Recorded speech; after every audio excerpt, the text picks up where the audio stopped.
ਅੱਜ ਦੀ ਜਿਹੜੀ ਵਾਹਿਗੁਰੂ ਜੀ ਕਾ ਖਾਲਸਾ ਵਾਹਿਗੁਰੂ ਜੀ ਕੀ ਫਤਿਹ।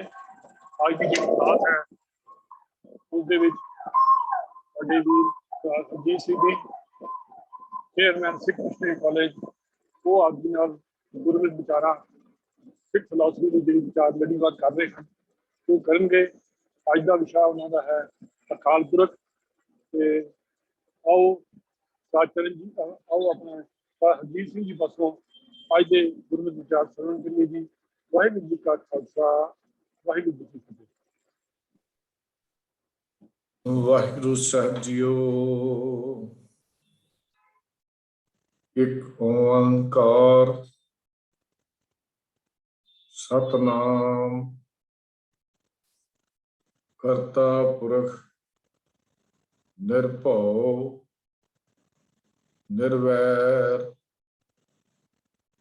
अकाल मूरत अजूनी सहबं गुर प्रसाद।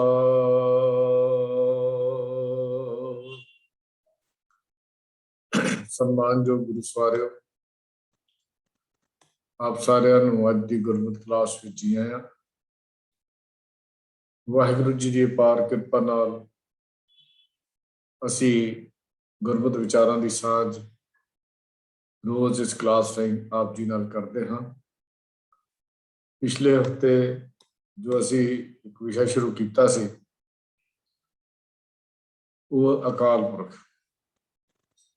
ਤੋਂ ਅਕਾਲ ਪੁਰਖ ਦੇ ਕੁਝ ਗੁਣ, ਅਕਾਲ ਪੁਰਖ ਦਾ ਕੀ ਸਰੂਪ ਹੈ, ਅਕਾਲ ਪੁਰਖ ਵਾਹਿਗੁਰੂ ਪਰਮੇਸ਼ਰ ਇਹ ਕੇਵਲ ਦਿੱਲੀ ਮਨੋਤ ਜਾਂ ਮਨ ਦਾ ਵਹਿਮ ਨਹੀਂ, ਅਸਲ ਵਿੱਚ ਇਹ ਆਪਣੀ ਹੋਂਦ ਨੂੰ ਅਨੁਭਵ ਕਰਨ ਦਾ ਇੱਕ ਸਬਜੈਕਟ ਹੈ। ਉਹ ਹੋਂਦ ਜੋ ਅੰਤਰ ਬਾਹਰ ਸਾਰੇ ਇੱਕੋ ਜਿਹੀ ਵਿਆਪ ਰਹੀ ਹੈ, ਉਸ ਤੋਂ ਮਹਿਸੂਸ ਕਰਨ ਦੀ ਲੋੜ ਹੈ। ਅਕਾਲ ਪੁਰਖ ਮਹਿਸੂਸ ਕਰਨ ਦਾ ਹੀ ਇੱਕ ਵਿਸ਼ਾ ਹੈ ਤੇ ਉਹ ਅੱਖਾਂ ਜਿਨ੍ਹਾਂ ਨਾਲ ਪਰਮੇਸ਼ਰ ਦਾ ਦੀਦਾਰ ਹੁੰਦਾ ਹੈ ਉਹ ਸਤਿਗੁਰੂ ਜੀ ਗੁਰੂ ਅਰਜਨ ਦੇਵ ਮਹਾਰਾਜ ਟੱਕੜੇ ਮਹਿਲਾ ਪੰਜਵਾਂ ਦੇ ਵਿੱਚ ਕਹਿੰਦੇ ਹਨ, ਨਾਨਕ ਸੇ ਅੱਖੜੀਆਂ ਬੇਅੰਨ ਜਿਹਨੀ ਨਿਸੰਦੋ ਮਾਂ ਪੀ। ਅੱਖਾਂ ਹੋਰ ਨੇ ਜਿਨ੍ਹਾਂ ਦੇ ਨਾਲ ਆਪਣੇ ਪਿਆਰੇ ਦਾ ਦੀਦਾਰ ਕਰ ਸਕੀਦਾ। ਉਹ ਅੱਖਾਂ ਮਹਿਸੂਸ ਕਰਨ ਦੀਆਂ ਹਨ, ਅੰਦਰ ਦੀ ਅੱਖ ਹੈ, ਬਾਹਰ ਦੀ ਅੱਖ ਨਹੀਂ ਹੈ। ਤੇ ਉਹ ਅੱਖ ਫਿਰ ਖੁੱਲਦੀ ਕਿਵੇਂ ਹੈ, ਇਹ ਵੀ ਗੱਲ ਸਾਨੂੰ ਪਤਾ ਹੋਣੀ ਚਾਹੀਦੀ ਹੈ ਕਿ ਉਹ ਅੱਖ ਖੁੱਲਦੀ ਕਿਵੇਂ ਹੈ। ਗੁਰੂ ਰਾਮਦਾਸ ਮਹਾਰਾਜ ਕਹਿੰਦੇ ਅਦ੍ਰਿਸ਼ਟ ਅਗੋਚਰ ਪਕੜਿਆ ਗੁਰ ਸ਼ਬਦੀ ਉਹ ਸਤਿਗੁਰ ਕਿਆ ਬਲਿਹਾਰੀਐ। ਸਤਿਗੁਰ ਦਾ ਤੁਖਾਰੀ ਰਾਗ ਦਾ ਬੋਲ ਹੈ, ਅਦ੍ਰਿਸ਼ਟ ਅਗੋਚਰ ਪਕੜਿਆ ਗੁਰ ਸ਼ਬਦੀ ਉਹ ਸਤਿਗੁਰ ਕਿਆ ਬਲਿਹਾਰੀਐ। ਗੁਰੂ ਦੇ ਸ਼ਬਦ ਨਾਲ ਉਹ ਹੱਥ ਵਿੱਚ ਆ ਗਿਆ, ਭਾਵ ਮਹਿਸੂਸ ਹੋ ਗਿਆ। ਉਹ ਅੱਖਾਂ ਖੁੱਲਦੀਆਂ ਕਿਵੇਂ ਨੇ? ਗੁਰੂ ਦੇ ਸ਼ਬਦ ਨਾਲ। ਸਤਿਗੁਰੂ ਗੁਰੂ ਰਾਮਦਾਸ ਮਹਾਰਾਜ ਕਹਿੰਦੇ ਨੇ, ਅਸੀਂ ਉਸ ਹਸਤੀ ਨੂੰ ਵੇਖਿਆ ਹੈ, ਇਹ ਵਹਿਮ ਦਾ ਦਲੀਲ ਨਹੀਂ ਹੈ। ਹਰ ਕੇ ਸੰਤ ਸੁਣੋ ਜਨ ਭਾਈ, ਹਰ ਸਤਿਗੁਰ ਕੀ ਇੱਕ ਸਾਖੀ। ਸ਼੍ਰੀ ਰਾਗ ਕੀ ਵਾਰ ਦੇ ਵਿੱਚ ਸਤਿਗੁਰ ਦਾ ਬਚਨ ਹੈ, ਹਰ ਕੇ ਸੰਤ ਸੁਣੋ ਜਨ ਭਾਈ, ਹਰ ਸਤਿਗੁਰ ਕੀ ਇੱਕ ਸਾਖੀ। ਜਿਸ ਤੁਰ ਭਾਗ ਹੋਏ ਮੁਖ ਮਸਤਕ, ਤਿਨ ਜਨ ਲੈ ਹਿਰਦੇ ਰਾਖੀ। ਹਰ ਅੰਮ੍ਰਿਤ ਕਥਾ ਸ੍ਰੇਸ਼ਟ ਉੱਤਮ, ਗੁਰ ਬਚਨੀ ਸਹਿਜੇ ਚਾਖੀ। ਤੈ ਪਿਆ ਪ੍ਰਗਾਸ ਮਿਟਿਆ ਅੰਧਿਆਰਾ, ਜੋ ਸੂਰਜ ਰਹਿਣ ਕੀ ਰਾਖੀ। ਅਦਿਸ਼ਟ ਅਗੋਚਰ ਅਲਖ ਨਿਰੰਜਨ, ਸੋ ਦੇਖਿਆ ਗੁਰਮੁਖ ਆਖੀ। ਦੇਖ ਲਿਆ ਗੁਰੂ ਦੀ ਸ਼ਰਨ ਪੈ ਕੇ ਉਹ ਅੱਖਾਂ ਖੁੱਲ ਗਈਆਂ। ਗੁਰੂ ਦੀ ਰਾਹੀਂ ਉਹਦਾ ਦੀਦਾਰ ਹੋ ਗਿਆ। ਕਿਸ ਰੂਪ ਵਿੱਚ ਉਹਦੀ ਹੋਂਦ ਨੂੰ ਅਨੁਭਵ ਕੀਤਾ? ਉਹ ਹੈ ਆਪਣੀ ਸ੍ਰਿਸ਼ਟੀ ਵਿੱਚ ਵਿਆਪਕ ਪਰਮਾਤਮਾ, ਜੋ ਹੁਕਮ ਵਿੱਚ ਚਲਾਉਂਦਾ ਤੇ ਵਿਕਸਦਾ ਹੈ।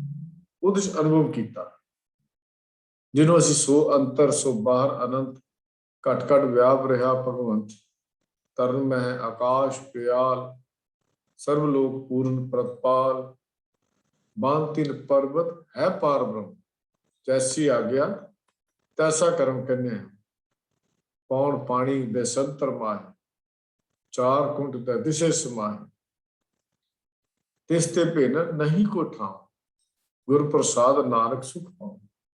ਸੁਖਮਣੀ ਗੌੜੀ ਰਾਗ ਵਿੱਚ। ਤੋ ਇਹ ਗੁਣ ਉਸ ਹਸਤੀ ਵਾਲੇ ਪਰਮੇਸ਼ਰ ਦੇ ਗੁਰੂ ਸਾਹਿਬ ਜੀ ਦੇ ਬਾਰੇ ਦੱਸੇ ਹਨ, ਜਿਸ ਹਸਤੀ ਤੋਂ ਸੰਸਾਰ ਦੀ ਉਤਪਤੀ ਹੋਈ ਹੈ। ਤੇ ਮਨੁੱਖੀ ਜੀਵਨ ਦਾ ਮਨੋਰਥ ਸਤਿਗੁਰੂ ਜੀ ਨੇ ਉਸ ਸਾਖਸ਼ਾਤ ਦੀਦਾਰ ਦੀ ਗੱਲ ਕੀਤੀ ਹੈ ਕਿ ਉਸ ਪਰਮੇਸ਼ਰ ਦਾ ਦੀਦਾਰ ਕਿਵੇਂ ਕਰਨਾ ਹੈ। ਇਹ ਸਾਰੇ ਗੁਣ ਸਤਿਗੁਰੂ ਜੀ ਨੇ ਦੱਸੇ। ਤਾਂ ਹੁਣ ਆਪਣਾ ਅੱਗੇ ਵਿਚਾਰ ਕਰਦੇ ਆ ਕਿ ਇਨਸਾਨ ਨੂੰ ਵਾਹਿਗੁਰੂ ਦੀ ਹੋਂਦ ਦਾ ਖਿਆਲ ਕਦੋਂ ਆਇਆ। ਵਾਹਿਗੁਰੂ ਦਾ ਹੋਂਦ ਦਾ ਖਿਆਲ ਮਨੁੱਖ ਨੂੰ ਉਸੇ ਦਿਨ ਆ ਗਿਆ ਸੀ ਜਿਸ ਦਿਨ ਇਹਦੀਆਂ ਅੱਖਾਂ ਖੁੱਲੀਆਂ ਸਨ। ਇਹਨੂੰ ਗਿਆਨ ਦੀ ਸੂਝ ਇਹ ਪਈ ਜਦੋਂ ਇਹਨੇ ਸੰਸਾਰ ਵਿੱਚ ਜਨਮ ਲੈ ਲਿਆ। ਕੁਦਰਤ ਦੀ ਬੇਅੰਤ ਰਚਨਾ ਨੂੰ ਦੇਖ ਕੇ ਮਨ ਬੜਾ ਵਿਸਮਾਦ ਵਿੱਚ ਆਇਆ। ਮਨ 'ਚ ਖਿਆਲ ਪੈਦਾ ਹੋਇਆ ਵੀ ਇੱਕ ਨਿੱਕੀ ਜਿਹੀ ਚੀਜ਼ ਬਿਨਾਂ ਗਿਆਨ, ਇਰਾਦੇ, ਕਾਰਨ ਤੇ ਜਤ ਦੇ ਆਪੇ ਨਹੀਂ ਬਣ ਸਕਦੀ। ਇਹ ਵਿਸ਼ਾਲ ਜਗਤ ਕਿਸ ਤਰ੍ਹਾਂ ਬਣ ਗਿਆ? ਇਹ ਮਨ ਦੇ ਇਸ ਖਿਆਲ ਪੈਦਾ ਹੋਇਆ। ਇਸ ਦਾ ਕਰਤਾ ਕੌਣ ਹੈ? ਅਗਲਾ ਸਵਾਲ ਪੈਦਾ ਹੋ ਗਿਆ, ਕੌਣ ਸੀ ਬਣਾਉਣ ਵਾਲਾ? ਇਹ ਖਿਆਲ ਹੀ ਵਾਹਿਗੁਰੂ ਦੀ ਹਸਤੀ ਨੂੰ ਮੰਨਣ ਦੀ ਇੱਕ ਜੜ ਕਿਹਾ ਜਾ ਸਕਦਾ ਹੈ। ਇਹ ਖਿਆਲ ਉਤਪਤੀ ਜੋ ਮਨ ਵਿੱਚ ਹੋਈ, ਪਰ ਇਸ ਦੇ ਨਾਲ ਹੀ ਮਨੁੱਖ ਨੇ ਕਿਰਤਮ ਦੀ ਪੂਜਾ ਵੀ ਸ਼ੁਰੂ ਕਰ ਦਿੱਤੀ। ਉਹਦੀ ਬਣਾਈ ਹੋਈ ਕੁਦਰਤ ਨੂੰ ਪੂਜਣਾ ਵੀ ਸ਼ੁਰੂ ਕੀਤਾ। ਅੱਜ ਤੱਕ ਵੀ ਇਹ ਪੁਰਾਣੇ ਸੰਸਕਾਰ, ਪੁਰਾਣੀਆਂ ਰਵਾਇਤਾਂ, ਪੁਰਾਣੀਆਂ ਮਨੌਤਾਂ ਅਜੇ ਤੱਕ ਵੀ ਤੁਰੀਆਂ ਆਉਂਦੀਆਂ ਹਨ, ਜਿਨ੍ਹਾਂ ਵਿੱਚ ਤਤ ਪੂਜਾ, ਜਿਨ੍ਹਾਂ ਦੇ ਵਿੱਚ ਬੁੱਤ ਪੂਜਾ, ਜਿਸ ਵਿੱਚ ਦੇਵ ਪੂਜਾ, ਜਿਸ ਵਿੱਚ ਅਵਤਾਰ ਪੂਜਾ, ਸਾਰੀਆਂ ਪਰੰਪਰਾਵਾਂ ਅੱਜ ਵੀ ਹਿੰਦੁਸਤਾਨ ਵਿੱਚ ਤੁਰੀਆਂ ਆਉਂਦੀਆਂ ਹਨ। ਜੇ ਅਸੀਂ ਦੇਖਦੇ ਹਾਂ ਤਾਂ ਸਭ ਤੋਂ ਵੱਡੀ ਹੈ ਉਹ ਮੂਰਤੀ ਪੂਜਾ। ਕਿਸੇ ਅਸਲ ਨੂੰ ਛੱਡ ਕੇ ਉਹਦੀ ਨਕਲ ਬਣਾਉਣੀ, ਕਿਸੇ ਦੇ ਸਤਿਕਾਰ ਨੂੰ ਭੁੱਲ ਕੇ ਉਹਦੀ ਥਾਂ ਤੇ ਲੋਹ ਦੀਆਂ, ਧਾਤੂ ਦੀਆਂ, ਪੱਥਰ ਦੀਆਂ, ਮਿੱਟੀ ਆਦੀਆਂ ਮੂਰਤੀਆਂ ਬਣਾ ਕੇ ਉਹਨੂੰ ਪੂਜਣਾ,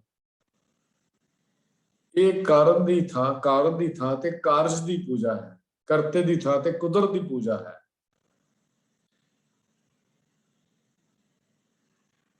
ਗੁਰਬਾਣੀ ਵਿੱਚ ਅਨੇਕਾਂ ਪ੍ਰਮਾਣ ਸਾਨੂੰ ਇਹਦੇ ਬਾਰੇ ਮਿਲਦੇ ਹਨ। ਵਾਹਿਗੁਰੂ ਦੀ ਪੂਜਾ ਲਈ ਮੂਰਤੀ ਪੂਜਾ ਬਹੁਤ ਹੀ ਘਟੀਆ ਸਾਧਨ ਹੈ। ਕਈ ਕਹਿੰਦੇ ਹਨ ਸਾਹਮਣੇ ਕੋਈ ਨਿਸ਼ਾਨ ਹੋਵੇ ਉਦੋਂ ਤੱਕ, ਜੇ ਨਿਸ਼ਾਨ ਨਾ ਹੋਵੇ ਤਾਂ ਸੁਰਤ ਨਹੀਂ ਟਿਕਦੀ। ਜੇ ਕਿਸੇ ਚੀਜ਼ ਨੂੰ ਅੱਖਾਂ ਨਾਲ ਦੇਖ ਕੇ ਹੀ ਸੁਰਤ ਟਿਕ ਸਕਦੀ ਹੈ, ਫਿਰ ਜਿਸ ਆਦਮੀ ਦੇ ਨੇਤਰ ਨਹੀਂ, ਉਹ ਕਿਵੇਂ ਪ੍ਰਮਾਤਮਾ ਨਾਲ ਸੁਰਤ ਟਿਕਾ ਸਕੇਗਾ ਜੇ ਵੇਖ ਕੇ ਹੀ ਟਿਕਣੀ ਹੈ ਤਾਂ। ਜਗਨਨਾਥਪੁਰੀ ਸਤਿਗੁਰੂ ਜੀ ਗਏ, ਗੁਰੂ ਨਾਨਕ ਦੇਵ ਮਹਾਰਾਜ ਜਗਨਨਾਥ ਦੇ ਮੰਦਿਰ ਦੇ ਵਿੱਚ। ਪਾਂਡਿਆਂ ਨੇ ਪੁੱਛਿਆ ਆਪ ਭਗਵਾਨ ਦੀ ਆਰਤੀ ਵਿੱਚ ਸ਼ਾਮਿਲ ਕਿਉਂ ਨਹੀਂ ਹੋਏ?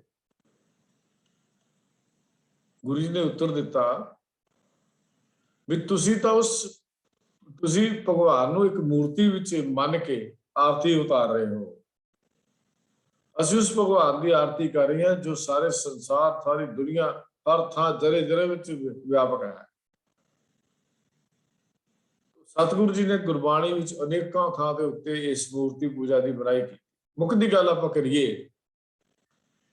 ਕਿ ਹਰ ਤਰ੍ਹਾਂ ਦੀ ਕੀਰਤਨ ਪੂਜਾ ਸਿੱਖ ਧਰਮ ਵਿੱਚ ਵਿਵਰਜਿਤ ਹੈ। ਕੀਰਤਨ ਮਤਲਬ ਕਰਤੇ ਨੂੰ ਛੱਡ ਕੇ ਉਹਦੀ ਬਣਾਈ ਹੋਈ ਕੁਦਰਤ ਦੀ ਪੂਜਾ, ਹਰ ਤਰ੍ਹਾਂ ਦੀ ਕਿਸੇ ਕਿਸਮ ਦੀ ਹੋਵੇ, ਉਹ ਸਿੱਖ ਧਰਮ ਵਿੱਚ ਮਨਾ ਹੈ। ਇੱਥੇ ਤਾਂ ਕੇਵਲ ਇੱਕ ਅਕਾਲ ਪੁਰਖ ਦੀ ਪੂਜਾ ਦਾ ਹੀ ਵਿਧਾਨ ਹੈ। ਸਾਹਿਬ ਮੇਰਾ ਏਕੋ ਹੈ ਭਾਈ ਏਕੋ ਹੈ। ਇੱਥੇ ਆਦ ਸੱਚ ਜੁਗਾਦ ਸੱਚ ਹੈ ਵੀ ਸੱਚ, ਨਾਨਕ ਹੋਸੀ ਵੀ ਸੱਚ ਦੀ ਇੱਥੇ ਗੱਲ ਚੱਲਦੀ ਹੈ। ਹੁਣ ਅਗਲਾ ਸਵਾਲ ਆ ਗਿਆ ਕਿ ਰੱਬ ਹੈ, ਕਿ ਸੱਚਮੁੱਚ ਰੱਬ ਹੈ? ਉਹਦੀ ਹਸਤੀ ਨੂੰ ਸਿੱਧ ਕਰਨ ਲਈ ਸਾਡੇ ਕੋਲ ਕਿਹੜਾ ਸਬੂਤ ਹੈ? ਕੀ ਪ੍ਰੂਫ ਹੈ ਸਾਡੇ ਕੋਲ? ਹੋਰਨਾਂ ਧਰਮਾਂ ਜਾਂ ਸ਼ਾਸਤਰਾਂ ਵਿੱਚ ਦਿੱਤੇ ਗਏ ਬੜੇ ਸਬੂਤਾਂ ਨੂੰ ਤਾਂ ਅਸੀਂ ਨਹੀਂ ਵਿਚਾਰਦੇ। ਅਸੀਂ ਤਾਂ ਇਹ ਵੇਖਣਾ ਹੈ, ਅਸੀਂ ਤਾਂ ਇਹ ਵਿਚਾਰਨਾ ਹੈ ਕਿ ਗੁਰੂ ਸਾਹਿਬਾਨ ਨੇ ਪਰਮਾਤਮਾ ਦੀ ਹਸਤੀ ਨੂੰ ਕਿਵੇਂ ਸਿੱਧ ਕੀਤਾ ਹੈ। ਸਾਡਾ ਇਹ ਵਿਸ਼ਾ ਨਹੀਂ ਕਿ ਅਸੀਂ ਹੋਰਨਾਂ ਮਤਾਂਤਰਾਂ ਦੀ ਘੋਖ ਕਰਦੇ ਰਹੀਏ। ਸਾਡਾ ਸਮਝਣ ਦਾ ਵਿਸ਼ਾ ਹੈ ਕਿ ਅਕਾਲ ਪੁਰਖ ਬਾਰੇ ਉਸਦੀ ਹੋਂਦ ਨੂੰ ਸਿੱਖੀਜ਼ਮ ਨੇ, ਗੁਰੂ ਸਾਹਿਬਾਨ ਨੇ ਕਿਵੇਂ ਇਹ ਸਿੱਧ ਕੀਤਾ ਹੈ ਕਿ ਪ੍ਰਮਾਤਮਾ ਦੀ ਹਸਤੀ ਹੈ। ਅਸੀਂ ਇਹ ਗੱਲ ਜਾਣਨੀ ਹੈ। ਸਭ ਤੋਂ ਪਹਿਲੀ ਗੱਲ ਕਿ ਗੁਰੂ ਸਾਹਿਬਾਨ ਨੇ ਇੱਕ ਅਕਾਲ ਪੁਰਖ ਸੰਬੰਧੀ ਕੋਈ ਵੀ ਸ਼ੱਕ ਜਾਂ ਕੋਈ ਵੀ ਸ਼ੰਕਾ ਉਹਨਾਂ ਦੇ ਮਨ ਵਿੱਚ ਕਦੇ ਪੈਦਾ ਨਹੀਂ। ਬੜੀ ਜਦੋਂ ਸਤਿਗੁਰੂ ਦੇ ਜੀਵਨ ਨੂੰ, ਇਤਿਹਾਸ ਨੂੰ ਪੜ੍ਹਦੇ ਆ ਤਾਂ ਇਹੋ ਪ੍ਰਤੀਤ ਹੁੰਦਾ ਹੈ ਵੀ ਗੁਰੂ ਸਾਹਿਬਾਨ ਅਕਾਲ ਪੁਰਖ ਲਈ ਕਦੀ ਕੋਈ ਮਨ 'ਚ ਸ਼ੰਕਾ ਪੈਦਾ ਹੋਈ ਨਹੀਂ। ਅਕਾਲ ਪੁਰਖ ਦੀ ਹਸਤੀ ਉਹਨਾਂ ਲਈ ਕੋਈ ਦਲੀਲਾਂ ਜਾਂ ਸਬੂਤਾਂ ਦੇ ਗੁਲਾਮ ਨਹੀਂ। ਗੁਰੂ ਸਾਹਿਬਾਨ ਦੇ ਲਈ ਉਹਦੀ ਹਸਤੀ ਨੂੰ ਸਿੱਧ ਕਰਨ ਲਈ ਸਬੂਤ ਨਹੀਂ ਚਾਹੀਦਾ। ਉਹਦੀ ਹਸਤੀ ਨੂੰ ਸਿੱਧ ਕਰਨ ਲਈ ਕੋਈ ਦਲੀਲਾਂ ਨਹੀਂ ਚਾਹੀਦੀਆਂ। ਗੁਰੂ ਸਾਹਿਬਾਨ ਅਨੁਸਾਰ ਅਕਾਲ ਪੁਰਖ ਦੇ ਪਿਆਰ ਤੇ ਉਸਦੀ ਹੋਂਦ ਦੇ ਨਿਸ਼ਚੇ ਵਿੱਚ ਹੀ ਇੰਨੇ ਮਹੱਤਵਪੂਰਨ ਚੀਜ਼ਾਂ ਹਨ ਕਿ ਉਹਨਾਂ ਨੂੰ ਫਿਰ ਜਦੋਂ ਅਕਾਲ ਪੁਰਖ ਵਾਹਿਗੁਰੂ ਦਾ ਪਿਆਰ ਤੇ ਉਹਦੀ ਹੋਂਦ ਦਾ ਭਰੋਸਾ ਹੋ ਜਾਏ, ਫਿਰ ਕਿਸੇ ਵਿਰੋਧੀ ਚੀਜ਼ ਦੀ ਲੋੜ ਹੀ ਮਹਿਸੂਸ ਨਹੀਂ ਹੁੰਦੀ, ਨਾ ਹੀ ਕੋਈ ਹੋਰ ਚੀਜ਼ ਉਹਨੂੰ ਚਾਹੀਦੀ ਹੈ। ਗੁਰੂ ਸਾਹਿਬਾਨ ਅਨੁਸਾਰ ਅਕਾਲ ਪੁਰਖ ਇੱਕ ਅਜਿਹੀ ਹਸਤੀ ਹੈ ਜਿਹੜੀ ਅਸਲੀ ਅਰਥਾਂ ਵਿੱਚ ਸਦਾ ਲਈ ਸਤਾ ਤੇ ਕਾਇਮ ਰਹਿਣ ਵਾਲੀ, ਜਿਸ ਵਸਤੂ ਦਾ ਸਰੂਪ ਹੀ ਹਸਤੀ, ਹੋਂਦ, ਸਤ ਦੇ ਉੱਤੇ ਨਿਰਭਰ ਹੈ, ਫਿਰ ਉਸਦੀ ਹੋਂਦ ਨੂੰ ਸਿੱਧ ਕਰਨ ਦੀ ਲੋੜ ਕੀ ਰਹਿ ਜਾਂਦੀ ਹੈ? ਇਹਦੀ ਹੋਂਦ ਇੰਨੀ ਸਪਸ਼ਟ ਹੈ, ਜ਼ਾਹਰ ਜ਼ਹੂਰ ਤੇ ਹਾਜ਼ਰ ਹਜ਼ੂਰ ਹੈ ਕਿ ਉਸਦੇ ਹੁੰਦਿਆਂ ਸਾਬਤ ਕਰਨ ਦੀ ਭਾਵੇਂ ਲੋੜ ਹੋਵੇ ਕਿ ਇਸ ਹੋਂਦ ਤੋਂ ਬਿਨਾਂ ਕਿਸੇ ਹੋਰ ਚੀਜ਼ ਦੀ ਵੀ ਹੋਂਦ ਹੈ ਜਾਂ ਨਹੀਂ, ਇਹ ਤਾਂ ਕਹਿ ਸਕਦੇ ਹਾਂ, ਪਰ ਇਹ ਨਹੀਂ ਕਹਿ ਸਕਦੇ ਕਿ ਇਸ ਚੀਜ਼ ਦੇ ਲਈ ਸਾਨੂੰ ਕਿਸੇ ਹੋਰ ਦੀ ਲੋੜ ਨਹੀਂ।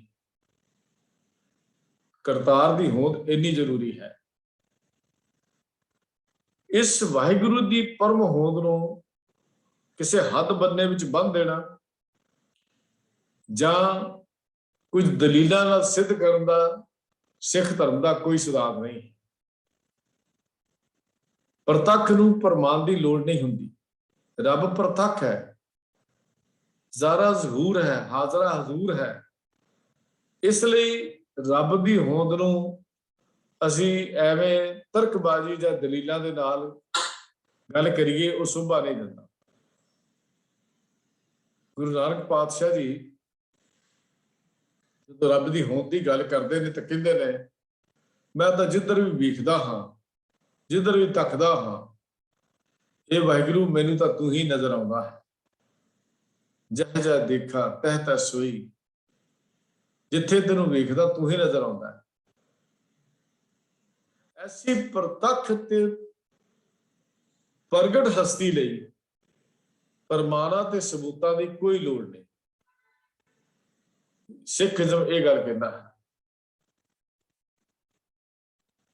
ਪਰ ਇੱਕ ਗੱਲ ਸਾਨੂੰ ਮੰਨਣੀ ਪਵੇਗੀ ਕਿ ਪਰਮਾਤਮਾ ਦੀ ਪ੍ਰਗਟਾ ਤੇ ਪ੍ਰਪੱਥਤਾ ਆਤਮਿਕ ਸੰਸਾਰ ਵਿੱਚ ਅੰਦਰੂਨੀ ਤੌਰ ਉੱਤੇ ਹੈ, ਫਿਜ਼ੀਕਲ ਤੌਰ ਤੇ ਨਹੀਂ। ਉਹਦੀ ਵੱਖਰੀ ਹੋਂਦ ਨਹੀਂ ਹੈ। ਅੰਦਰੂਨੀ ਤੌਰ ਤੇ ਸਭ ਵਿੱਚ ਹੈ, ਲੇਕਿਨ ਫਿਜ਼ੀਕਲ ਤੌਰ ਤੇ ਨਹੀਂ। ਰੱਬ ਬਾਹਰਲੇ ਸੰਸਾਰ ਵਾਂਗੂ, ਸੂਰਜ ਵਾਂਗੂ ਪ੍ਰਤੱਖ ਪ੍ਰਗਟ ਨਹੀਂ ਹੁੰਦਾ, ਨਾ ਹੀ ਪ੍ਰਗਟ ਹੁੰਦਾ ਹੈ, ਹੋ ਸਕਦਾ ਹੈ।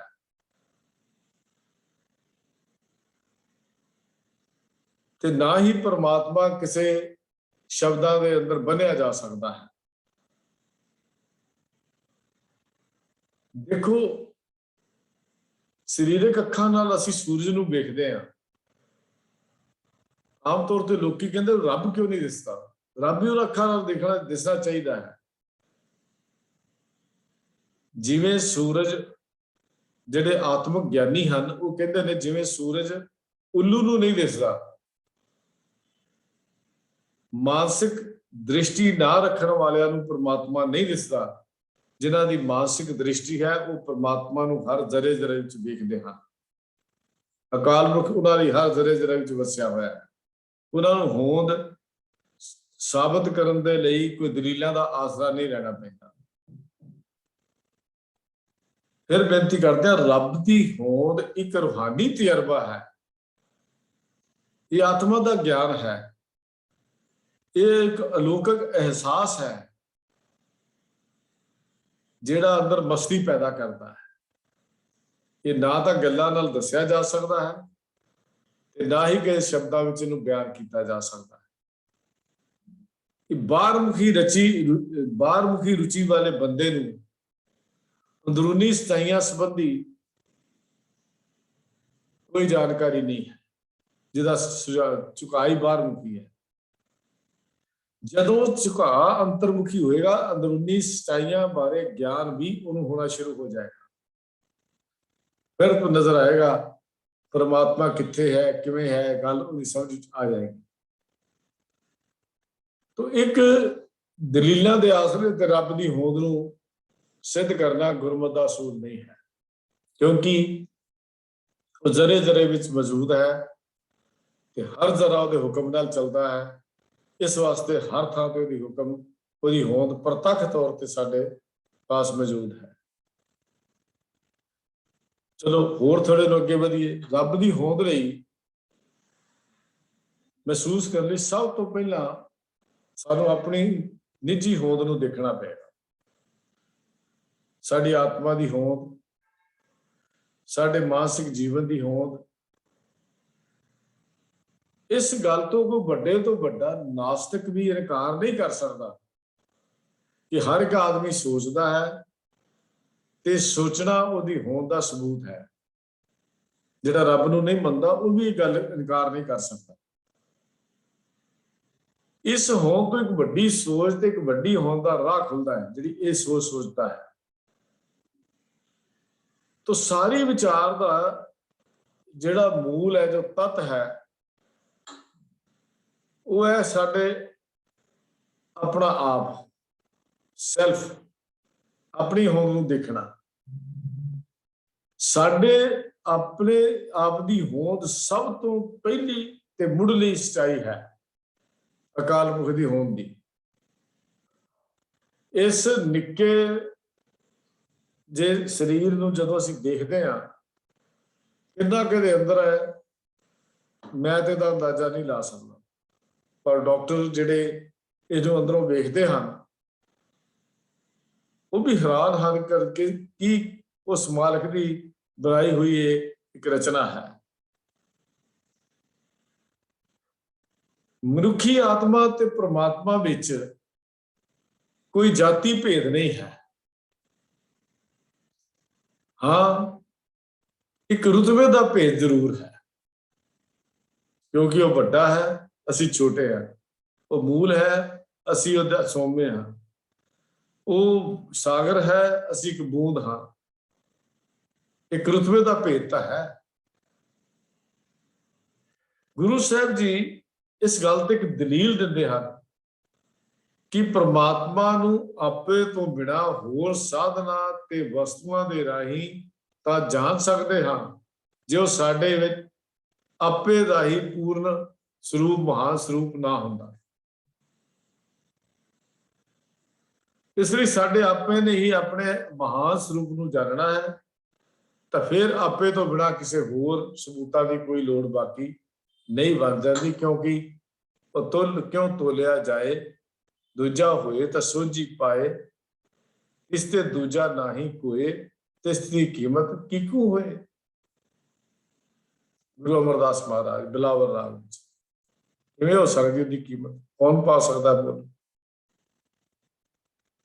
कि काल पुरख ने अपने विचों ही एक जरा नखेड़ के जीव आत्मा के रूप विच पैदा किया।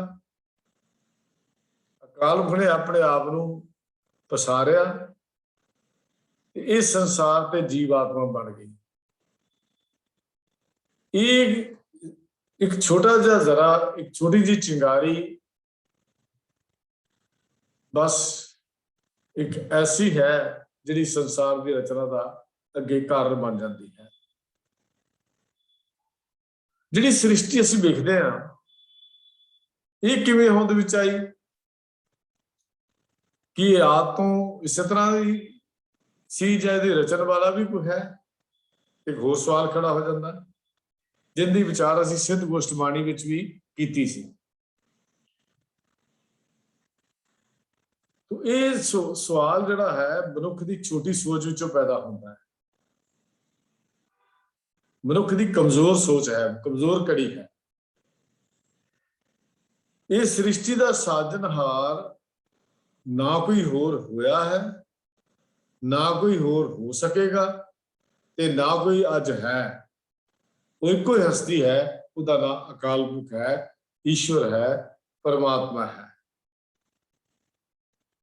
गुरु साहब जी जदों भी कदी सृष्टि के ब्रह्मांड वाल ध्यान दिंदे हैं, उन्होंने सदा ही इसके करता का ख्याल आता है। इसका रचनहार जरूर सियाणा, प्रवीण बुद्धि वाला, बड़ी सोहनी अकल वाला, बड़ा ही सियाणा होएगा। अकाल पुरख सब तो बड़ा कलाकार है, आर्टिस्ट है। कबीर जी गौड़ी राग विच एक प्रमाण दे के गल कहंदे ने, कहंदे जे नहीं तैनूं भरोसा तो जरा बाहर खड़ा हो, खुले आसमान वाल देख, उस आसमान विच चमकदे हुए सितारिਆਂ ਨੂੰ देख, वो दस ओए जो दिसे अंबर तारे, किनों चीते चीतन हारे। इस सुंदर संसार का साजनहार केवल एक हुनर वाला ही नहीं, सगों बहुत सियाणा ते सुगड़ है, वो परमात्मा। ये लगे हुए तारे किहदे आसरे ते खड़े ने? परमात्मा की बेअंतता का एहसास करना होवे ते कुदरत नूं वेखीए।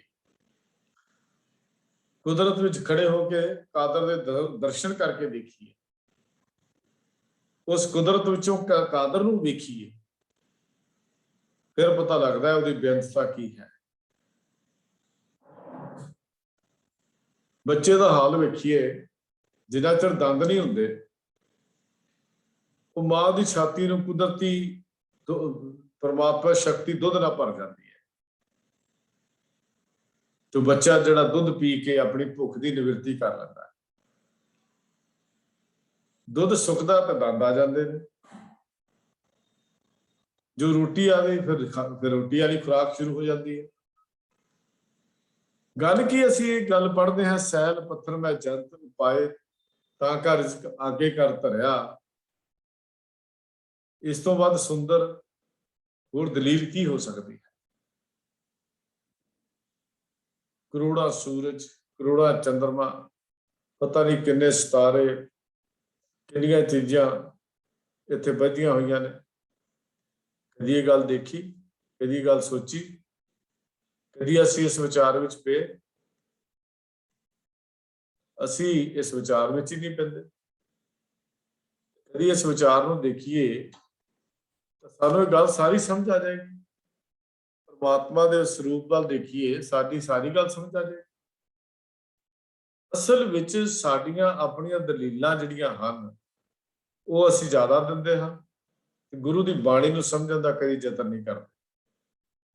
ਜਦੋਂ ਗੁਰੂ ਦੀ ਬਾਣੀ ਨੂੰ ਸਮਝਣ ਦਾ ਯਤਨ ਕਰਾਂਗੇ ਤਾਂ ਪਰਮਾਤਮਾ ਨੂੰ ਆਪਣੀ ਹੋਂਦ ਵਿੱਚ, ਆਪਣੀ ਖੁਦ ਦੀ ਹੋਂਦ ਵਿੱਚੋਂ ਹੀ ਅਸੀਂ ਦੇਖਣ ਲਈ ਯਤਨ ਕਰਾਂਗੇ।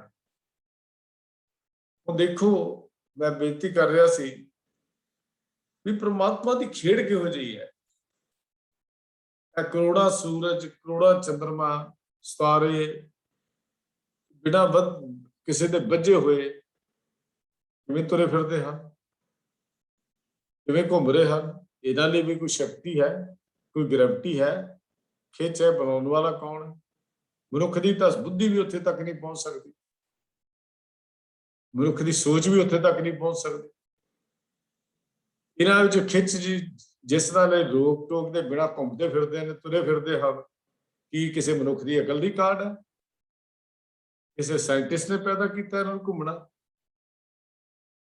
ਕਦੀ ਖਿਆਲ ਕਰਕੇ ਦੇਖੀਏ, ਵਿਚਾਰ ਕਰਕੇ ਦੇਖੀਏ, ਕੋਈ ਸੱਤਾ ਹੈ, ਕੋਈ ਤਾਕਤ ਹੈ ਜੋ ਇਹਨਾਂ ਨੂੰ ਚਲਾ ਰਹੀ ਹੈ। ਇਹ ਵੀ ਡਿਸਪਲਿਨ ਵਿੱਚ, ਭੈ ਵਿੱਚ ਨੇ, ਕਿਸੇ ਹੁਕਮ ਵਿੱਚ ਚੱਲ ਰਹੇ ਹਨ ਤੇ ਉਹ ਹੁਕਮ ਕਰਨ ਵਾਲੀ ਕੋਈ ਸ਼ਕਤੀ ਹੈ, ਉਹ ਹੈ ਪ੍ਰਮਾਤਮਾ, ਅਕਾਲ ਪੁਰਖ। ਜੇ ਸਰੀਰ ਦੀ ਬਣਤਰ ਨੂੰ ਦੇਖੀਏ, ਇੱਕ ਰਕਤ ਬੂੰਦ ਤੋਂ ਇਹ ਸੁੰਦਰਤਾ ਵਾਲਾ ਸਰੀਰ ਪ੍ਰਮਾਤਮਾ ਨੇ ਕਿਵੇਂ ਘੜ ਦਿੱਤਾ। ਵਾਲ, ਨਹੁੰ, ਹੱਡੀਆਂ, ਮਾਸ, ਨਾੜੀਆਂ, ਅੱਖਾਂ, ਨੱਕ, ਕੰਨ, ਜ਼ਬਾਨ, ਦੰਦ, ਅੰਤੜੀਆਂ, ਫੇਫੜੇ, ਗੰਦਗੀ ਕੱਢਣ ਦੇ ਰਸਤੇ, ਦਿਮਾਗ ਵਰਗੀ ਇੱਕ ਕੰਪਿਊਟਰ ਹੈ, ਜਿਹੜੀ ਕੰਪਿਊਟਰ ਤਾਂ ਫੇਲ ਹੋ ਸਕਦਾ ਹੈ, ਇੱਕ ਦਿਮਾਗ ਵਰਗੀ ਮਸ਼ੀਨ। ਕਦੀ ਸੋਚੋ ਵੀ ਕਿੱਥੋਂ ਆਈਆਂ ਚੀਜ਼ਾਂ ਹੈ, ਕਿੱਥੋਂ ਪੈਦਾ ਹੋਈਆਂ? ਕਿਹਨੇ ਕਾਰਖਾਨਾ ਖੋਲ ਕੇ ਰੱਖਿਆ ਹੋਇਆ? ਮਾਂ ਦੇ ਪੇਟ ਵਿੱਚ ਤੈਨੂੰ ਕਿਹਨੇ ਸਾਂਭ ਕੇ ਰੱਖਿਆ ਸੀ? ਕਦੀ ਵਿਚਾਰ ਕਰਕੇ ਦੇਖੀਏ। ਜਿਹੜੇ ਕਹਿੰਦੇ ਰੱਬ ਹੈ ਹੀ ਨਹੀਂ, ਮਾਤਾ ਕੇ ਉਦਰ में पाल करे सो क्यों मनो विसारिए, मनो क्यों विसारिए वरदाता। जिथे अग सी अंदर, ਉੱਥੇ ਤੈਨੂੰ ਬਚਾ ਕੇ ਰੱਖਿਆ, ਤੈਨੂੰ ਭੋਜਨ ਭੇਜਿਆ। ਕੀ ਕੋਈ ਐਸੀ ਕੋਈ ਫੈਕਟਰੀ ਖੁੱਲੀ ਸੀ? ਫਿਰ ਉਸ ਜਿਹੜੀ ਮਾਂ ਦੀ ਪੇਟ ਦੇ ਵਿੱਚ ਇਹਨੂੰ ਪਰਵਰਿਸ਼ ਕਿਹਨੇ ਕੀਤੀ? ਖਾਣਾ ਉਦ ਤੱਕ ਤੇਰੇ ਤੱਕ ਕਿਵੇਂ ਪਹੁੰਚ ਗਿਆ? ਸੱਚਮੁੱਚ ਇਹ ਉਸ ਚੇਤਨ ਸੱਤਾ ਦੀ ਇੱਕ ਕਾਰਾਗਰੀ ਹੈ। ਮਨੁੱਖ ਦੀ ਸੋਚ ਇੱਥੇ ਤੱਕ ਨਹੀਂ ਜਾ ਸਕਦੀ, ਨਾ ਹੀ ਮਨੁੱਖੀ ਸੋਚ ਉੱਥੇ ਤੱਕ ਪਹੁੰਚ ਸਕਦੀ ਹੈ। ਇੱਕ ਜਿਵੇਂ ਗੱਲ ਕਹਿੰਦਾ,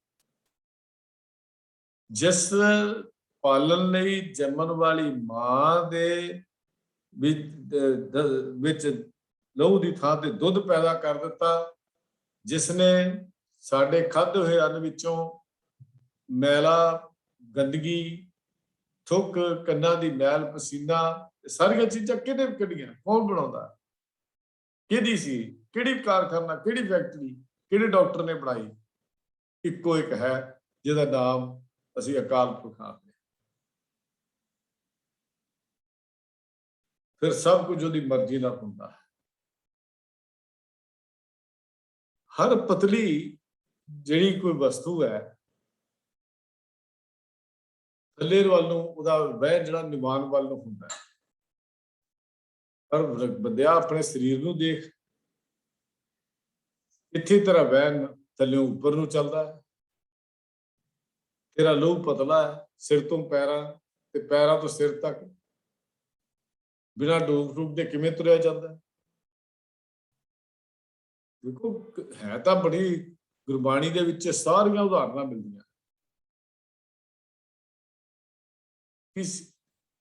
ਫਿਰ ਦੇਖੋ ਜਿਹੜੀ ਸਰੀਰ ਦੀ ਪਰਵਿਸ਼ ਹੈ ਇਹਨੂੰ ਕਰਨ ਵਾਲੀ ਕਿਹੜੀ ਸ਼ਕਤੀ ਹੈ। ਗੱਲ ਕੀ ਹੈ, ਜੈਸਾ ਸੇਵੇ ਤੈਸੋ ਹੋਏ, ਮਨੁੱਖ ਦੀ ਸੋਚ ਉਹੋ ਜਿਹੀ ਬਣ ਜਾਂਦੀ ਹੈ।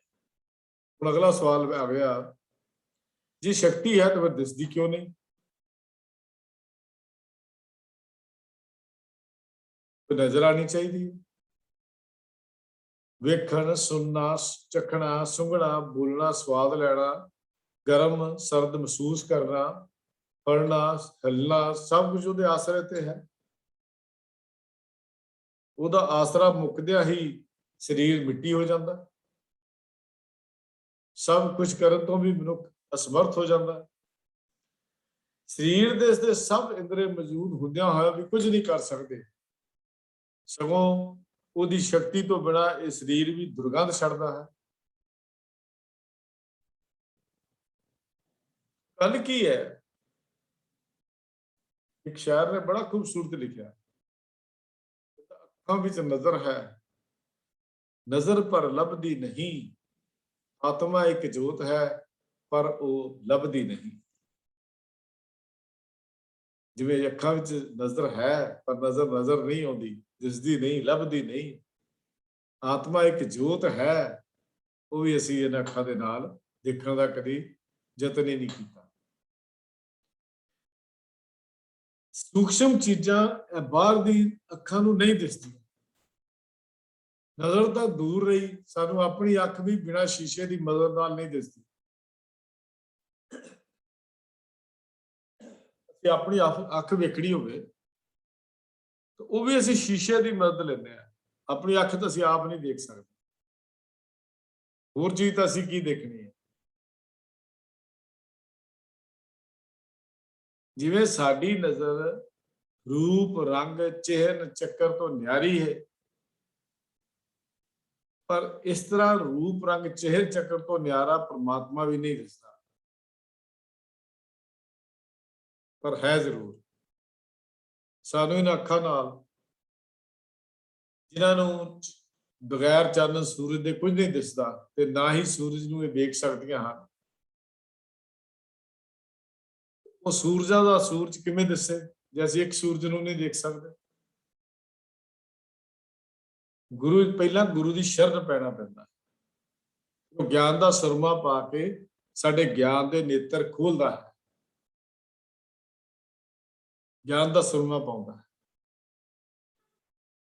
ਫਿਰ ਗਿਆਨ ਦਾ ਨੇਤਰ ਖੁੱਲੇ ਤਾਂ ਸਾਨੂੰ ਦਿਸੇ।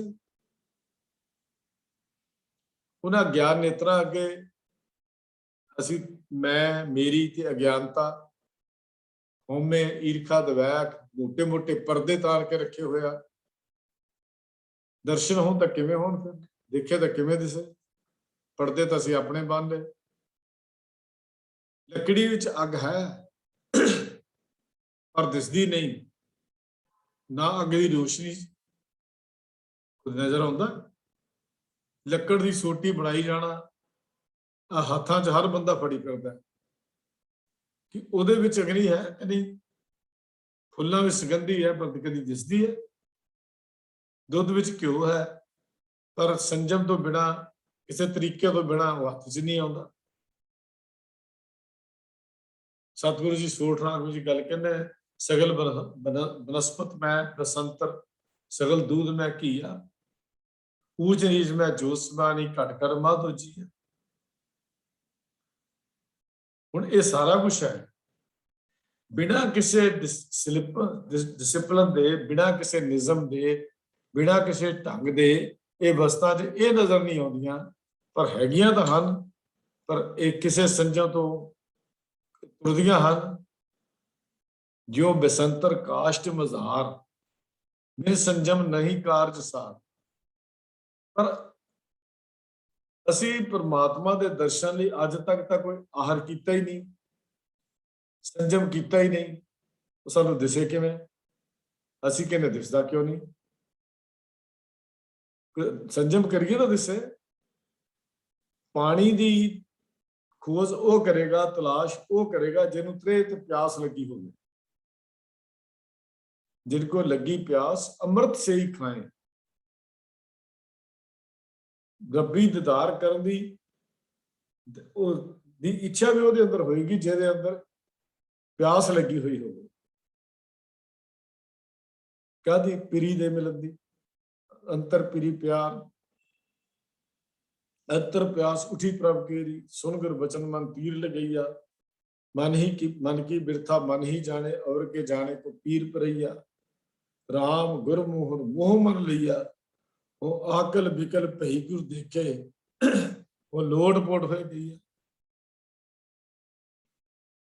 ये चाह पैदा हुए तो फिर दिसे। माफ करना जी, मिट्टी ज्यादा खा लेने। तो ये असी गल असी करिए भी सानू दिसदा क्यों नहीं। ये गल जे सानू नहीं दिसदा तो कसूर साडा है।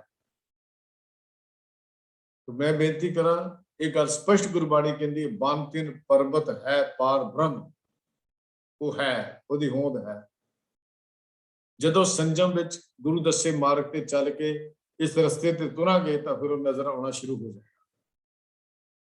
जदों कदी साडे सिर दर्द हुंदी होवे ना, की कदी सिर दर्द किसी ने वेखी है? अखां नाल वेखी कदी सिर दर्द? वड्डे वड्डे डॉक्टर सारे अपने बैठे ने, सिर दर्द कदी अखां नाल वेखी जा सकती है? ਉਹਦਾ की रूप है, ਉਹਦਾ की रंग है, किड्डी की लंबी है, किड्डा को ਉਹਦਾ हाइट है, किन्ना कद है, किन्नी चौड़ी हुंदी है, किन्नी कु है? नहीं, केवल जिवें उस सिर दर्द दा, उस पीड़ा का कोई रंग रूप नहीं हुंदा, वो दिसदी नहीं पर महसूस हुंदी है। जिवें हवा एक ऐसी वस्तु है जो दिसदी नहीं पर महसूस हुंदी है, बिल्कुल इसे तरह ही पार ब्रह्म नजरां विच ना आउण वाला है पर महसूस जरूर हुंदा है। उहनूं महसूस करन दी गल है। एक्चुअली गल सारी महसूस दे उत्ते है। तीजा जदों असीं रब दिसदा क्यों नहीं जी, है कित्थे जी, रहिंदा कित्थे जी? रब साडे कोल रहिंदा। रब किहड़ा इत्थे मेरे च नहीं ते तुहाडे च नहीं, तीजे आदमी च जाके बस गया? वो तो सारियां च बस गया। सानू वो जुगती नहीं आई, सानू वो ढंग नहीं आया, सानू दुध रिड़कना नहीं आया, असीं फिर मक्खन नहीं कढ़ सके। कसूर किसदा है? साडा। ना कि असीं गुरबाणी दे उत्ते किंतु परंतु करना शुरू कर दईए। हुण दसो फिर ਉਹਦਾ ਨਾਂ ਕੀ ਹੈ ਉਸ ਹਸਤੀ ਦਾ? ਅਕਾਲ ਪੁਰਖ ਦੇ ਨਾਂ ਦੀ ਗੱਲ ਕਰ ਲਈਏ। ਗੁਰੂ ਸਾਹਿਬ ਫਰਮਾਉਂਦੇ ਨੇ ਕਿ ਅਸਲੀ ਨਾਂ ਉਹਦਾ ਕੋਈ ਹੈ ਹੀ ਨਹੀਂ। ਨਾ ਉਹਦੀ ਕੋਈ ਜਾਤੀ ਹੈ, ਨਾ ਉਹਦੀ ਕੋਈ ਕੁੱਲ ਹੈ, ਨਾ ਉਹਦਾ ਕੋਈ ਰੂਪ ਹੈ, ਨਾ ਰੰਗ ਹੈ, ਨਾ ਰੇਖ ਹੈ, ਨਾ ਭੇਖ ਹੈ ਹੀ ਨਹੀਂ। केवल ਉਹਦੀ ਅਸਲੀਅਤ ਨੂੰ ਦੱਸਣ ਵਾਲੇ ਸ਼ਬਦ ਹੀ ਨਾ ਹੋ ਸਕਦੇ ਹਨ। ਬਸ ਜੇ ਅਸੀਂ ਇਹ ਗੱਲ ਕਹੀਏ ਵੀ ਉਹਦਾ ਅਸਲੀ ਨਾਂ ਕੀ ਹੈ, ਕੁਝ ਵੀ ਨਹੀਂ। ਜਿਹੜੇ ਉਹਦੇ ਗੁਣਾਂ ਨੂੰ ਪ੍ਰਗਟ ਕਰਦੇ ਹਨ, ਬਸ ਉਹਦੇ ਕੀਰਤਨ ਨਾਮ ਅਸੀਂ ਲੈ ਸਕਦੇ। ਪਰ ਤਬ ਸਰਵ ਨਾਮ ਕਥਾ ਕਵਨ ਕਰਮ ਨਾਮ ਬਰਨਤ ਸਮਾ। केवल वो नाम लैन का जतन कर रहे हैं जेडे तेरे कम्मां वाल वेख के मर रहे। तेरे सारे नाम कोई बयान कर नहीं सकता। नाम परमेश्वर की गिनती च नहीं आते।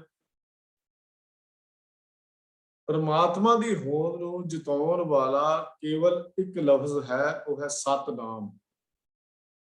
किहड़ा? जिसका भाव सदा कायम रहने वाली हस्ती, सर्व व्यापकता रखने वाली हस्ती, परमात्मा दे नेड़े दे दा कोई खास शब्द या कोई विशेष शब्द है ही नहीं। कोई शब्द विशेष नहीं है। नाम तो केवल हिरदे दे भाव जिहड़े हन उन्हां दी कोई चिन्ह जिन्हें किसी का महसूस किया उन्हें उहदा नाम रख लिया। ये चिन्ह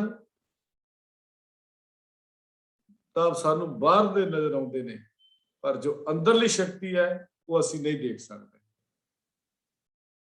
ਜੇ ਅੰਤਰਜਾਮੀ ਹੈ ਸਾਡੇ ਦਿਲਾਂ ਦੀ ਜਾਣਦਾ, ਅਸੀਂ ਨਾਮ ਉਹਦਾ ਅੰਤਰਜਾਮੀ ਰੱਖ ਦਿੱਤਾ। ਉਸ ਨੂੰ ਕਿਸੇ ਖਾਸ ਬੋਲੀ ਦੀ ਲੋੜ ਨਹੀਂ, ਅਸੀਂ ਉਹਦਾ ਨਾਮ ਕੋਈ ਹੋਰ ਰੱਖ ਦਿੱਤਾ। ਤੋ ਇਹ ਸ਼ਬਦ ਗੁਰਬਾਣੀ ਵਿੱਚ ਬਹੁਤ ਵਾਰੀ ਵਰਤੇ ਗਏ ਹਨ। ਗੁਰੂ ਸਾਹਿਬ ਨੇ ਅਕਾਲ ਪੁਰਖ ਲਈ ਵਰਤੇ ਹਨ, ਜਿਹੜੇ ਸ਼ਬਦ ਦੂਜੇ ਧਰਮਾਂ ਨੇ ਵੀ ਵਰਤੇ ਹਨ। ਵਾਹਿਗੁਰੂ ਇੱਕ ਅਜਿਹਾ ਨਾਮ ਹੈ ਜਿਹੜਾ ਸਿੱਖਾਂ ਵਿੱਚ ਖਾਸ ਆਪਣਾਪਨ, ਅਪਣਤ ਤੇ ਪਿਆਰ ਨਾਲ ਸਿੱਖ ਵਰਤਦੇ ਹਨ। ਜਿਵੇਂ ਮੁਸਲਮਾਨ ਅੱਲਾ ਕਹਿ ਦਿੰਦਾ ਹੈ, ਹਿੰਦੂ ਸਮਾਜ ਵਿੱਚ ਹਰੀ ਤੇ ਯਹੂਦੀਆਂ ਲਈ ਯਹੋਵਾ, ਸਿੱਖਾਂ ਲਈ ਵਾਹਿਗੁਰੂ ਸਮਝਿਆ ਜਾਂਦਾ ਹੈ। ਬਸ ਹੋਰ ਕੁਝ ਨਹੀਂ। ਇੱਕ ਨਾਮ ਹੈ ਜਿਹੜੇ ਇੱਕ ਮਜ਼ਹਬ ਨੇ ਰੱਖ ਲਿਆ, ਰੱਖ ਦਿੱਤਾ ਜਾਂਦਾ ਹੈ। ਜਦੋਂ ਖਾਲਸੇ ਦੀ ਸਿਰਜਣਾ ਹੁੰਦੀ ਹੈ, ਵਾਹਿਗੁਰੂ ਸਿੱਖਾਂ ਲਈ ਉਸੇ ਤਰ੍ਹਾਂ ਰੱਬ ਦਾ ਇੱਕ ਖਾਸ ਨਾਮ ਬਣ ਗਿਆ ਜਦੋਂ ਖਾਲਸੇ ਦੀ ਸਿਰਜਣਾ ਹੋਈ, ਕਿਉਂਕਿ ਉੱਥੇ ਕਿਹਾ ਜਾਂਦਾ ਹੈ ਵਾਹਿਗੁਰੂ ਜੀ ਕਾ ਖਾਲਸਾ, ਵਾਹਿਗੁਰੂ ਜੀ ਕੀ ਫਤਿਹ। ਖਾਲਸਾ ਵਾਹਿਗੁਰੂ ਦਾ ਹੈ, ਵਾਹਿਗੁਰੂ ਦੀ ਕਿਉਂਕਿ ਕਦੀ ਹਾਰ ਨਹੀਂ ਹੋਈ, ਇਸ ਵਾਸਤੇ ਉਹਦੇ ਬਣਾਏ ਹੋਏ ਖਾਲਸੇ ਦੀ ਵੀ ਕਦੀ ਹਾਰ ਨਹੀਂ ਹੋ ਸਕਦੀ। ਖਾਲਸਾ ਕਿਸੇ ਇਨਸਾਨ ਦਾ ਨਹੀਂ, ਖਾਲਸਾ ਕੀ ਇਨਸਾਨੀ ਕਿਰਤ ਨਹੀਂ, ਖਾਲਸਾ ਉਸ ਨਿਰੰਕਾਰ ਦਾ ਹੈ, ਵਾਹਿਗੁਰੂ ਦਾ ਹੈ। ਕਿਉਂ? ਫਿਰ ਵਾਹਿਗੁਰੂ ਦਾ ਹੈ, ਜਿਵੇਂ ਵਾਹਿਗੁਰੂ ਦੀ ਕਦੀ ਹਾਰ ਨਹੀਂ ਹੋਈ, ਇਸ ਤਰ੍ਹਾਂ ਖਾਲਸੇ ਦੀ ਵੀ ਕਦੀ ਹਾਰ ਨਹੀਂ ਹੋਈ। ਪਰ ਅਸੀਂ ਤਾਂ ਵਾਹਿਗੁਰੂ ਜੀ ਕਾ ਖਾਲਸਾ, ਵਾਹਿਗੁਰੂ ਜੀ ਕੀ ਫਤਿਹ ਕਹਿਣ ਤੋਂ ਵੀ ਡਰਦੇ ਹਾਂ। ਬੁਲਾਉਣਾ ਹੀ ਬੜਾ ਔਖਾ ਨਜ਼ਰ ਆਉਂਦਾ, ਬੜਾ ਲੰਬਾ ਜੀ, ਛੱਡੋ, ਐਡਾ ਨਾਮ ਕੌਣ ਲਵੇ।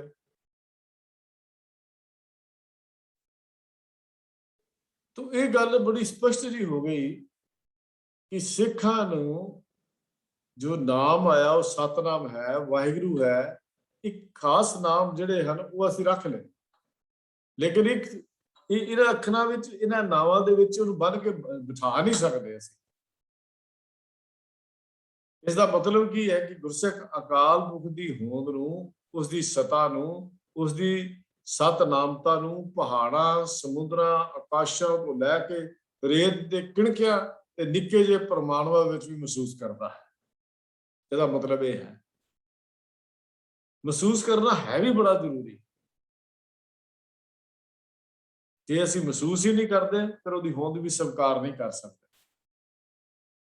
ਅਕਾਲ ਪੁਰਖ ਦੀ ਹੈਰਾਨ ਕਰ ਦੇਣ ਵਾਲੀਆਂ ਸ਼ਕਤੀਆਂ ਨੂੰ ਜਦੋਂ ਅਸੀਂ ਵੇਖਦੇ ਹਾਂ ਤਾਂ ਮਨ ਵਿਸਮਾਦ ਵਿੱਚ ਆਉਂਦਾ ਹੈ, ਜਿਹਨੂੰ ਆਸਾ ਕੀ ਵਾਰ ਵਿੱਚ ਪੂਰੀ ਪੌੜੀ ਵਿਸਮਾਦ ਦੀ ਲਿਖੀ, ਉੱਥੇ ਵਾਹ ਆਪਣੇ ਆਪ ਹੀ ਜ਼ਬਾਨ ਤੋਂ ਨਿਕਲ ਜਾਂਦਾ ਹੈ। ਕਦੇ ਖੜੇ ਹੋ ਕੇ ਦੇਖੋ ਪਹਾੜਾਂ ਦੀਆਂ ਤੀਸੀਆਂ ਦੇ ਉੱਤੇ ਜਾ ਕੇ, ਤੇ ਬੰਦਾ ਕਿਵੇਂ ਜ਼ਬਾਨ ਤੋਂ ਥੱਲੇ ਨੂੰ ਦੇਖ ਕੇ ਵਾਹ ਵਾਹ ਵਾਹ ਕਰਦਾ, ਵਾਹ ਤੇਰੀ ਰਚਨਾ, ਵਾਹ ਕਰਤੇ ਤੇਰੀ ਰਚਨਾ, ਤੇਰੀ ਬੇਅੰਤਾ, ਤੇਰੀ ਕੁਦਰਤ। ਮਤਲਬ ਇਹ ਕਿ ਸਾਡੇ ਲਈ ਵਾਹਿਗੁਰੂ ਸ਼ਬਦ ਹੀ ਸਾਨੂੰ ਵਿਸਮਾਦੀ ਅਵਸਥਾ ਵਿੱਚ ਲੈ ਕੇ ਚਲਾ ਜਾਂਦਾ। ਵਾਹ ਵਾਹ ਦ੍ਰਿਸ਼ਟੀ ਦਾ ਇੱਕ ਬਾਹਰੀ ਨਾਮ ਹੈ ਜਿਹੜਾ ਅਸੀਂ ਰੱਖਿਆ, ਜਿਹਨੂੰ ਅਸੀਂ ਵਾਹਿਗੁਰੂ ਕਹਿੰਦੇ ਹਾਂ। ਇਹ ਸੰਗਿਆ ਨਾਮ ਅੱਲਾ ਜਰਾਮ ਵਰਗਾ ਨਹੀਂ ਹੈ, ਇਹਦੇ ਥੋੜੇ ਜਿਹੇ ਫਰਕ ਹੈ। ਕੋਈ ਵੰਡਰਫੁਲ ਲਾਰਡ ਕਹਿਣ ਲੱਗ ਪਿਆ, ਕੋਈ ਇਸਨੂੰ ਕੋਈ ਹੋਰ ਕਹਿਣ ਲੱਗ ਪਿਆ। ਬਿਲਕੁਲ ਅਸੀਂ ਇਹ ਗੱਲ ਕਰਦੇ ਹਾਂ, ਗੁਰੂ ਨਾਨਕ ਦੇ ਘਰ ਦਾ ਜਿਹੜਾ ਵਾਹਿਗੁਰੂ ਦੇ ਪ੍ਰਤੀ, ਅਕਾਲ ਪੁਰਖ ਦੇ ਪ੍ਰਤੀ ਫਲਸਫਾ ਹੈ, ਉਹ ਨਵਾਂ, ਨਰੋਆ, ਵੱਖਰਾ ਤੇ ਬਿਲਕੁਲ ਨਿਰਾਲਾ ਹੈ।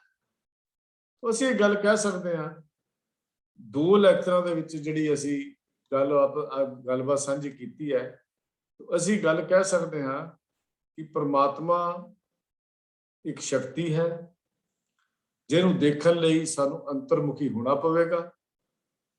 ਅਕਾਲ ਪੁਰਖ ਕੀ ਹੈ? ਇੱਕ ਤਾਕਤ ਹੈ, ਜੋ ਸੱਤਾ ਹੈ, ਜੋ ਸਾਰੀ ਦੁਨੀਆ ਕਾਇਨਾਤ ਨੂੰ ਚਲਾ ਰਹੀ ਹੈ। ਉਹ ਖੰਡਾਂ ਬ੍ਰਹਿਮੰਡਾਂ ਦੇ ਵਿੱਚ ਉਹ ਵਸੀ ਹੋਈ ਤਾਕਤ ਹੈ। ਹਾਂ, ਉਹ ਹੈ, ਪਰ ਸਾਡੀ ਸੋਚ ਛੋਟੀ ਹੈ, ਜਿਸ ਕਰਕੇ ਸਾਨੂੰ ਉਹਦੇ ਹੋਣ ਦਾ ਅਹਿਸਾਸ ਨਹੀਂ ਹੁੰਦਾ। ਅਸੀਂ ਇਹ ਗੱਲ ਕਹਿ ਦਈਏ ਕਿ ਵਾਹਿਗੁਰੂ ਨੂੰ ਹੋਰ ਸਰੂਪਾਂ ਵਿੱਚ ਪੂਜਣਾ, ਅਵਤਾਰ ਪੂਜਾ, ਦੇਵ ਪੂਜਾ, ਤੱਤ ਪੂਜਾ, ਮੂਰਤੀ ਪੂਜਾ, ਇਹ ਸਾਰੀਆਂ ਵਾਹਿਗੁਰੂ ਵਿਦ ਦੇ ਨਾਲ ਸ਼ਰੀਕ ਪੈਦਾ ਕਰਨ ਵਾਲੀ ਕਹਾਣੀ ਹੈ। ਵਾਹਿਗੁਰੂ ਦੀ ਅਸਲੀ ਪੂਜਾ ਨਹੀਂ ਹੈ। ਅਸਲੀ ਪੂਜਾ ਉਹਦੇ ਗੁਣਾਂ ਨੂੰ ਹਿਰਦੇ ਵਿੱਚ ਵਸਾਉਣਾ ਤੇ ਫਿਰ ਇਹ ਗੱਲ ਸਮਝ ਲੈਣੀ, ਭੈ ਵਿੱਚ ਪਵਨ ਹੋਏ ਸਦਭਾਉ, ਭੈ ਵਿੱਚ ਚੱਲਣੇ ਲਖ ਦਰਿਆਓ, ਭੈ ਵਿੱਚ ਅਗਨ ਕੱਢੇ ਬੀਕਾਰ ਬੇਗਾਰ, ਭੈ ਵਿੱਚ ਧਰਤੀ ਦੱਬੀ ਭਾਰ, ਭੈ ਵਿੱਚ ਇੰਦ ਫਿਰੇ ਸਿਰ ਭਾਰ, ਭੈ ਵਿੱਚ ਰਾਜਾ ਧਰਮ ਦੁਆਰ, ਭੈ ਵਿੱਚ ਸੂਰਜ, ਭੈ ਵਿੱਚ ਚੰਦ, ਕੋ ਕਰੋੜੀ ਚਲਤ ਨਾ ਅੰਤ, ਸਗਲਿਆ ਭਉ ਲਿਖਿਆ ਸਿਰਲੇਖ, ਨਾਨਕ ਨਿਰਭਉ ਨਿਰੰਕਾਰ ਸੱਚ ਏਕ। ਇਹ ਤਾਕਤ, ਇਹ ਸ਼ਕਤੀ ਪਰਮਾਤਮਾ ਜਿਹੜਾ ਹੈ ਉਹ ਸਦਾ ਹੈ, ਉਹ ਹੋਂਦ ਵਾਲਾ ਹੈ। ਇਹ ਕੁਝ ਗੱਲਾਂ ਸਾਨੂੰ ਜ਼ਰੂਰ ਆਪਣੇ ਜ਼ਿਹਨ ਵਿੱਚ ਰੱਖ ਲੈਣੀਆਂ ਚਾਹੀਦੀਆਂ ਨੇ ਕਿ ਪਰਮਾਤਮਾ ਨੂੰ ਇੱਕ ਦੇਖਣ ਦਾ ਵਿਸ਼ਾ ਨਹੀਂ, ਅੰਦਰ ਮਹਿਸੂਸ ਕਰਨ ਦਾ ਵਿਸ਼ਾ ਹੈ। ਔਰ ਉਸ ਕੁਦਰਤ ਨੂੰ ਦੇਖ ਕੇ ਉਸ ਕਾਦਰ ਦੀ ਸਿਫਤ ਵਿੱਚ ਸਾਡੀ ਜ਼ਬਾਨ ਤੋਂ ਵਾਹ ਵਾਹ ਵਿਸਮਾਦ ਵਿੱਚ ਵਾਹ ਵਾਹ ਕਹਿੰਦੇ ਆ, ਉਸ ਵਿਸਮਾਦ ਵਿੱਚ ਚਲੇ ਜਾਣਾ ਤੇ ਉਸ ਵਿਸਮਾਦ ਅਵਸਥਾ ਵਿੱਚੋਂ ਹੀ ਸਾਨੂੰ ਅੰਦਰ ਰਸ ਦੇ ਨਾਲ ਵਸਦੇ ਹੋਏ ਨਿਰੰਕਾਰ ਦਾ ਦੀਦਾਰ ਹੋ ਸਕਦਾ ਹੈ। ਗੁਰੂ ਕਿਰਪਾ ਕਰੇ ਅਸੀਂ ਉਸ ਵਿਸਮਾਦ ਅਵਸਥਾ ਵਿੱਚ ਜਾ ਕੇ ਉਸ ਨਿਰੰਕਾਰ ਦੀ ਹਸਤੀ ਨੂੰ ਦੇਖ ਸਕੀਏ।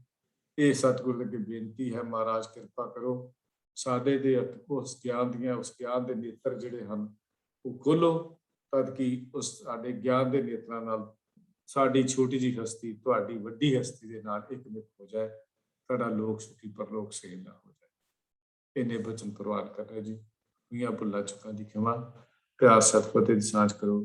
ਵਾਹਿਗੁਰੂ ਜੀ ਕਾ ਖਾਲਸਾ, ਵਾਹਿਗੁਰੂ ਜੀ ਕੀ ਫਤਿਹ।